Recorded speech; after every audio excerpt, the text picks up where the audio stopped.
So hello friends, welcome to my YouTube channel P R knowledge centre. मैं प्रशांत पटेल स्वागत करता हूं आपका अपने YouTube channel P R knowledge centre में। तो फ्रेंड्स, आज हम पढ़ने वाले हैं मगध राज को इतिहास। जैसा कि हमने लास्ट वीडियो में अभी दिया था, धर्म से संबंधित टॉप 40 क्वेश्चंस का ट्यूटोरियल मैंने आपको दिया था। तो फ्रेंड्स, आज आई होप कि आप लोगों को ट्यूटोरियल बहुत पसंद आया होगा। फ्रेंड्स, वो 40 क्वेश्चन बहुत ही इंपॉर्टेंट थे, यानी कि जितने भी धर्म हमने रिसेंट से पढ़े थे उन सभी धर्मों के मोस्ट इंपॉर्टेंट क्वेश्चन थे। अब हम पढ़ने वाले हैं मगध राज्य की उत्कर्ष की ओर। इसके बाद हम पढ़ने वाले होंगे सिकंदर, यानी कि जितने भी शासक हुए हैं इंडिया में, भारत के पुराने इतिहास में जितने शासक हुए हैं उनके बारे में पढ़ेंगे। लेकिन यहाँ शुरुआत करते हैं मगध राज्य से। चलिए फ्रेंड्स, मगध राज्य को थोड़ा स्टार्टिंग से जान लेते हैं। तो शुरुआत करते हैं मगध के सबसे प्राचीन वंश से, यानी कि मगध का सबसे प्राचीन वंश बृहद्रथ वंश से शुरुआत करते हैं। बृहद्रथ वंश जो था, इसके संस्थापक कौन था? बृहद्रथ ही था। जो बृहद्रथ वंश का संस्थापक कौन था? बृहद्रथ ही था। अब इसने बृहद्रथ ने अपनी राजधानी गिरिब्रज को बनाया था। यानी कि मगध का सबसे पुराना राजवंश कौन सा था? बृहद्रथ वंश था, जिसके संस्थापक बृहद्रथ था और इसकी राजधानी क्या थी? गिरिब्रज थी। अब इसका उत्तराधिकारी यानी कि बृहद्रथ का पुत्र जरासंध था। बहुत ही प्रतापी, बहुत ही बहादुर इसका राजा बना। कहाँ? किसका? बृहद्रथ वंश का।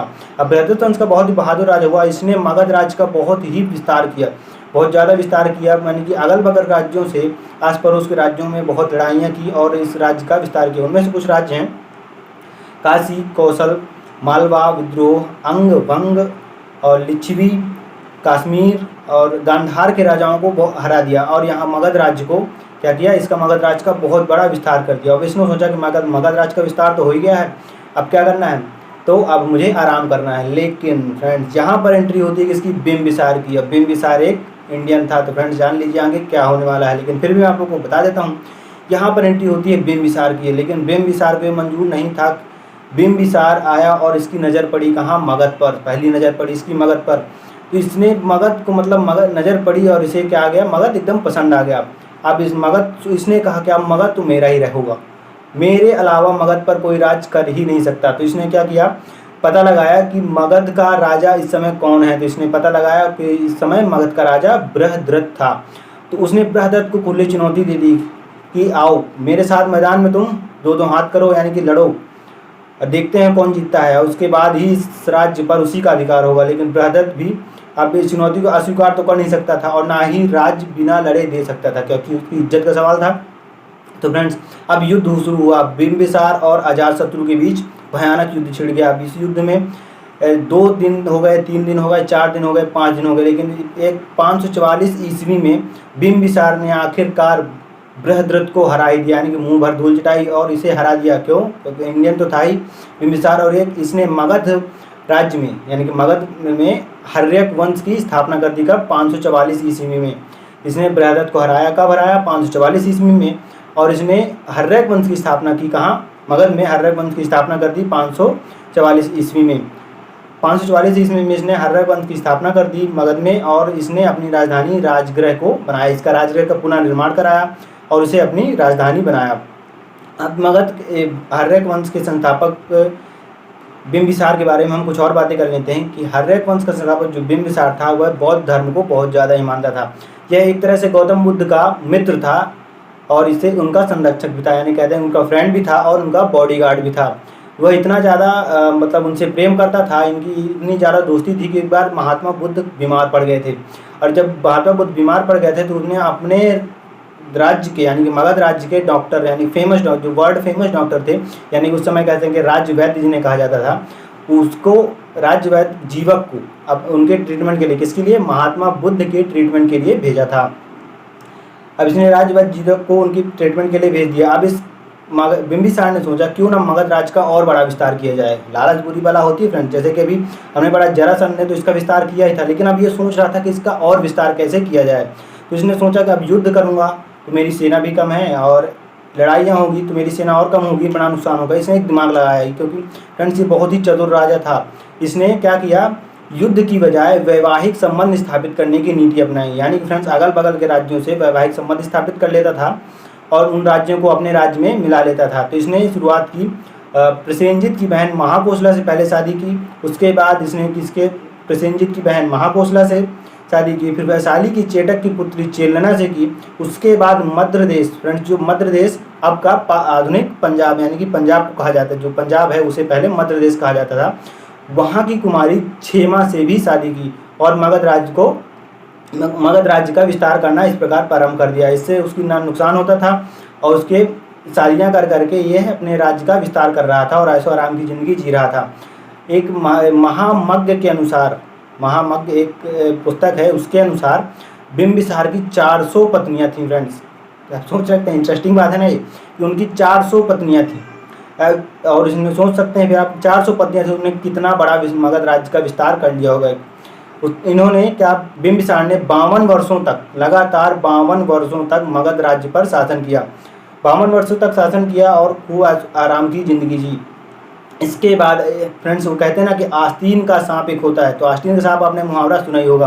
तो आस्तीन का सांप भी, मगध राज्य में भी एक आस्तीन का सांप पल रहा था, जिसने ऐसे टाइम पर रंग दिखाया कि मगध के राजा जो बिंबिसार थे उनकी हालत अब ठीक नहीं थी। तो उसने उनके बिंबिसार के पुत्र, कौन था बिंबिसार का जो पुत्र, छोटा पुत्र था, अजातशत्रु था, उसे भड़का दिया। उसने भड़का दिया कि तुम्हारे जो पिता हैं बिंबिसार, वो अपने तुम्हारे बड़े भाइयों को इस राज्य का अधिकारी बना देंगे और तुम्हें कुछ नहीं मिलेगा, तुम्हें एक सेवक बन गया यानी कि नौकर बनकर यहाँ काम करना पड़ेगा। तो उसने क्या किया, उसे जो देवव्रत था, आस्तीन का सांप जिसे मैं कह रहा हूँ, देवव्रत को ही मैं आस्तीन का सांप कह रहा हूँ मगध राज्य का। वो आस्तीन का सांप मेन इसलिए भी था क्योंकि जो बिंबिसार थे हमारे, वो गौतम बुद्ध के क्या थे, अनुयायी थे, यानी कि उनके फ्रेंड थे, बॉडीगार्ड थे, यानी कि उनको मानते थे। लेकिन जो देवव्रत था, देवव्रत गौतम बुद्ध का विरोधी था एकदम, बिल्कुल मतलब ना, बिल्कुल मान ही नहीं सकता उनकी बातों को, उनके जो उपदेश थे बिल्कुल उनके विरोधी था, उल्टा था, कुछ नहीं मानता था। इसलिए उनका विरोधी होने के कारण इसने भड़का दिया किसे, अजातशत्रु को। अब अजातशत्रु को भड़का दिया तो एक रात मौका देखकर अजातशत्रु ने अपने पिता बिंबिसार की हत्या कर दी। कब कर दी, 493 ईस्वी में इसने अपने पिता की हत्या कर दी और 493 ईस्वी में मगध की गद्दी पर बैठ गया। फ्रेंड्स देख रहे हैं, पहले के फ्रेंड्स ऐसा ही होता था कि मतलब पिता, रिश्ते नातों को ज़्यादा महत्व नहीं दिया जाता था और गद्दी पर बैठने के लिए, राज करने के लिए अपने पिता का, अपने भाई का गला काट दिया जाता था या हत्या कर दी जाती थी। पहले तो यही सिस्टम ही था फ्रेंड्स, एक तरह से कि सब लोग बस आते थे, गला काटे और युद्ध कुछ नहीं, इंतजार नहीं, मतलब पेशेंस नाम की चीज़ नहीं थी, बस अब इनकी हत्या कर देना है, गद्दी पर बैठ जाना है। अब फ्रेंड्स जो अजातशत्रु था उसने मगध गद्दी पर 493 ईस्वी में बैठ गया। अब इसके बारे में कुछ और बातें हम जान लेते हैं। जो ये कौन था,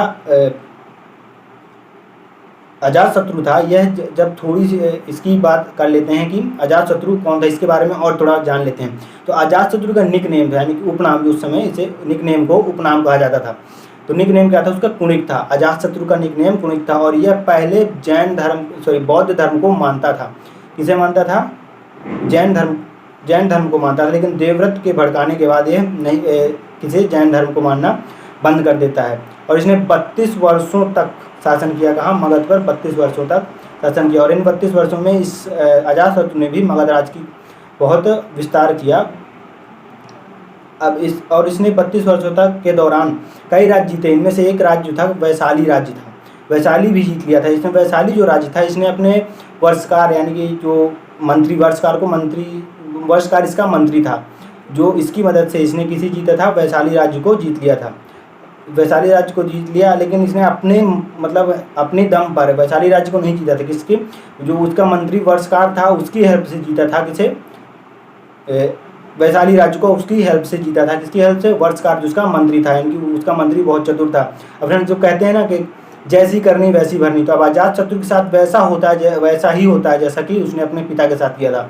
यहाँ पर क्या होता है फ्रेंड्स कि अजातशत्रु के पुत्र उदयन ने, उसका जो उत्तराधिकारी था, जिस प्रकार अजातशत्रु ने अपने पिता की बिंबिसार की हत्या कर दी थी, उसी प्रकार अजातशत्रु के पुत्र उदयन ने भी 412 ईस्वी में अजातशत्रु की हत्या कर दी। और फ्रेंड्स 412 ईस्वी में नहीं, 461 ईस्वी में अपने पिता अजातशत्रु की हत्या कर 461 ईस्वी में गद्दी पर बैठ गया। इसने किया था अपने पिता के साथ, वैसा इसके पुत्र के साथ किया। इसलिए मैंने कहा कि जैसी करनी वैसी भरनी है। फ्रेंड्स ये ट्रू बात है, जैसा आप दूसरों के लिए करते हैं वैसा ही होता है। तो इसने अपने पिता की हत्या की थी बिंबिसार की, उसी प्रकार अजातशत्रु के पुत्र उदयन ने भी अजातशत्रु की हत्या कर दी और 461 ईस्वी में मगध की गद्दी पर बैठ गया। अब इसने जो उस राजधानी इसके पिताजी ने, अजातशत्रु ने और उनके दादा ने बिंबिसार ने किसे बनाया था, राजगृह को, यानी गिरिब्रज जिसे राजगृह कहा जाता बनाया था। लेकिन इसने अब उदयन ने उस राजधानी को ट्रांसफ़र कर दिया कहाँ, पाटलिपुत्र। पाटलिपुत्र का निर्माण कहा है, जिसे पाटलिग्राम भी कहते हैं, वहाँ इसे ट्रांसफ़र कर दिया। अब इसकी ट्रांसफ़र करके पाटलिग्राम की स्थापना की और उस वहाँ की राजधानी बना ली। अब हर्यक वंश का अंतिम शासक, अब यहाँ से हर्यक वंश समाप्त होने को आ रहा है फ्रेंड्स। हर्यक वंश का अंतिम शासक था उदयन का पुत्र नागदशक।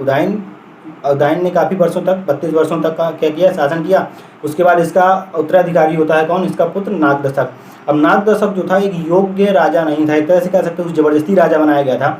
वह बिल्कुल भी इस पद के योग्य नहीं था। लेकिन इसका जो मंत्री था बहुत ही चालाक और चतुर था। उसका मंत्री, जैसे पहले मंत्रियों को अमात्य कहा जाता था, इसके अमात्य कौन था, शिशुनाग था। तो शिशुनाग ने क्या किया कि 412 ईस्वी में नागदशक को इसकी गद्दी से हटा दिया, यानी कि जबरदस्ती सेना की मदद लेकर, मतलब सेनापति को अपनी तरफ कर लिया और इसे हटा दिया। कहाँ से, इसकी मगध की गद्दी से इसको हटा दिया और नागवंश की स्थापना कर दी। किसने, 412 ईस्वी में शिशुनाग ने नागदशक को हटा करके मगध राज्य पर नागवंश की स्थापना, शिशुनाग वंश की स्थापना की। अब इसने अपनी राजधानी पाटलिपुत्र से कहाँ ट्रांसफ़र कर दी, वैशाली में ट्रांसफ़र कर दी।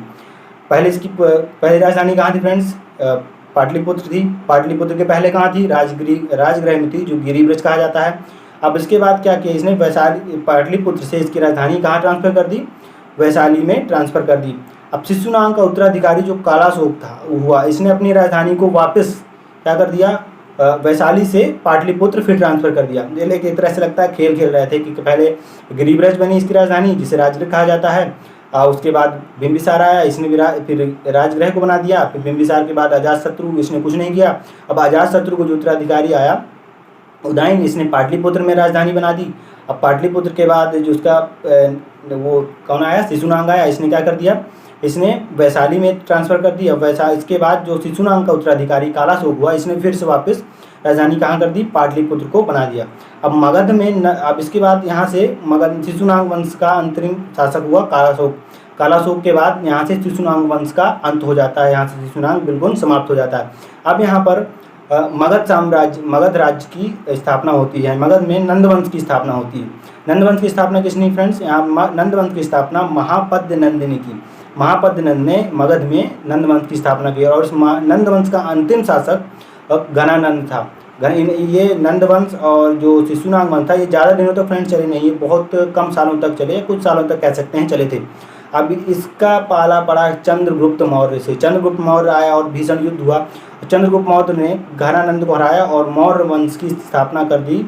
412 ईस्वी में मौर्य वंश की स्थापना कर दी। कहाँ फ्रेंड्स, 412 ईस्वी में मगध में शिशुनाग वंश की स्थापना की गई थी। लेकिन जब घनानंद को चंद्रगुप्त मौर्य ने हराया और मगध राज्य में मौर्य साम्राज्य की स्थापना कर दी और मौर्य साम्राज्य को एकदम मतलब निर्दयी राजाओं से मुक्त कर दिया। यानी कि पहले जो के राजा जो थे, जितने भी राजा थे, वह क्रूर थे, मतलब अत्याचारी थे, मतलब ज़्यादा ध्यान नहीं देते थे अपने शासन व्यवस्था पर। लेकिन जब चंद्रगुप्त मौर्य आए, इन्होंने इन सबको आज़ाद कर दिया और मौर्य वंश की स्थापना कर दी मगध राज्य कर। चलिए फ्रेंड्स, यहाँ से हमारा समाप्त होता है मगध राज्य के उत्कर्ष में इतना ही। लेकिन अब हम मगध राज्य के उत्कर्ष से जितना भी हमने पढ़ा, मैंने इंपॉर्टेंट पॉइंट्स बताए हैं, आपको कहानी टाइप का सुना दिया है। लेकिन अब हम लगाते हैं छोटा सा क्विक रिवीजन, जिसमें आपको इंपॉर्टेंट पॉइंट्स एकदम क्लियर हो जाएंगे। चलिए फ्रेंड्स, स्टार्ट करते हैं हम अपना छोटा सा क्विक रिवीजन। तो मगध राज्य के सबसे प्राचीन वंश के संस्थापक कौन था, बृहद्रथ था, जिसे बृहद्रथ वंश भी कहा जाता था। तो बृहद्रथ ही था जिसने बृहद्रथ वंश की स्थापना की थी। अब इसकी बृहद्रथ वंश की राजधानी क्या थी फ्रेंड, गिरिब्रज थी। ध्यान से सुनिएगा। अब हर्यक वंश के संस्थापक कौन था, हर्यक वंश के संस्थापक बिंबिसार था, जो कि मगध आया था, मगध पर क्या करने, कब्जा करने आया था। बिंबिसार कौन था, मगर हर्यक वंश का संस्थापक था। प्रथम भारतीय राजा, ऐसा कौन सा प्रथम भारतीय राजा था जिसने प्रशासनिक व्यवस्था पर बल दिया है, क्वेश्चन बहुत इंपॉर्टेंट आता है। ऐसा कौन सा भारतीय राजा था जिसने मगध की प्रशासनिक व्यवस्था पर बल दिया, तो वह कौन था फ्रेंड्स, बिंबिसार था। अब बिंबिसार ने ब्रह्मदत्त को हराकर अंग राज्य को मगध में मिला लिया। नेक्स्ट पॉइंट इज अपना इंपॉर्टेंट पॉइंट है कि राजगृह का निर्माण किसने कराया था, तो राजगृह का निर्माण बिंबिसार ने कराया था और उसे अपनी राजधानी बना ली थी। अब महात्मा बुद्ध की सेवा में बिंबिसार ने किसे भेजा था, यानी किस डॉक्टर को भेजा था, तो महात्मा बुद्ध की सेवा में, यानी कि ट्रीटमेंट के लिए महात्मा बुद्ध की बिंबिसार ने वर्ल्ड फेमस डॉक्टर राजवैद्य जीवक को भेजा था। अब महात्मा बुद्ध किसी में राजवैद्य जीवक को भेजा था। अब अजातशत्रु जिसका पुत्र था, अजातशत्रु इसका उत्तराधिकारी था, उसका उपनाम क्या था, यानी कि निकनेम कुणिक था। अब अजातशत्रु ने अपने मंत्री मतलब अपने मंत्री की सहायता से किस राज्य को विजय प्राप्त की थी, वैशाली राज्य पर विजय प्राप्त की थी। अब वैशाली राज्य पर विजय प्राप्त की थी। अब इसका मंत्री कौन था, तो इसका मंत्री था वर्षकार, तो इसके मंत्री का नाम था फ्रेंड्स वर्षकार। अब अजातशत्रु की हत्या किसने कर दी, अजातशत्रु की हत्या उसके पुत्र उदयन ने की। वैसे तो अजातशत्रु ने भी बिंबिसार की हत्या की थी। बिंबिसार हुआ मगध राज्य का सबसे पहले कौन आया, हर्यक वंश के संत, हर्यक वंश में बिंबिसार आया, बिंबिसार के बाद अजातशत्रु आया, अजातशत्रु के बाद उदयन आया, उदयन के बाद नागदशक आया। ऐसे फ्रेंड्स आप एक तरफ से लिख लेंगे तो आपको बढ़िया अच्छे से पॉइंट मतलब ऐसे लिख लेंगे, बिंबिसार, फिर एरो का निशान, फिर अजातशत्रु, फिर उदयन, उसके बाद फिर नागदशक। अब जो अजातशत्रु ने अपने मंत्री की सहायता से वैशाली राज्य को तो विजय प्राप्ति कर ली थी। अब अजातशत्रु की हत्या कर दी उसके पुत्र ने। अजातशत्रु की हत्या किसने की, उसके पुत्र उदयन ने। और मगध की गद्दी पर बैठ गया। अब पाटलिग्राम की स्थापना किसने की, उदयन ने की। अब हर्यक वंश का अंतिम राजा कौन सा था, उदयन का पुत्र नागदशक था। अब शिशुनाग ने किसे हटाकर, शिशुनाग जो किसे हटाकर नागवंश की स्थापना की, तो नागदशक जो कि हर्यक वंश का अंतिम शासक था, नागदशक जो कि योग्य शासक नहीं था, उसे हटाया और नागवंश की स्थापना कर दी, शिशुनाग वंश की स्थापना कर दी। अब शिशुनाग ने अपनी राजधानी कहाँ, पाटलिपुत्र से हटाकर कहाँ ले आया, वैशाली ले आया। उसका उत्तराधिकारी, शिशुनाग का उत्तराधिकारी कौन हुआ, कालाशोक हुआ। अब कालाशोक जो था वो शिशुनाग का उत्तराधिकारी था और यहाँ से शिशुनाग वंश का अंतिम राजा बनता है नंदीवर्धन। अब कालाशोक के बाद आ जाता है नंदीवर्धन, यहाँ से शिशुनाग वंश समाप्त हो जाता है। अब नंद वंश यहाँ पर आ जाता है। नंद वंश के संस्थापक कौन था, महापद्यनंद था। महापद्यनंद का अंतिम शासक, नंद वंश का अंतिम शासक था घनानंद।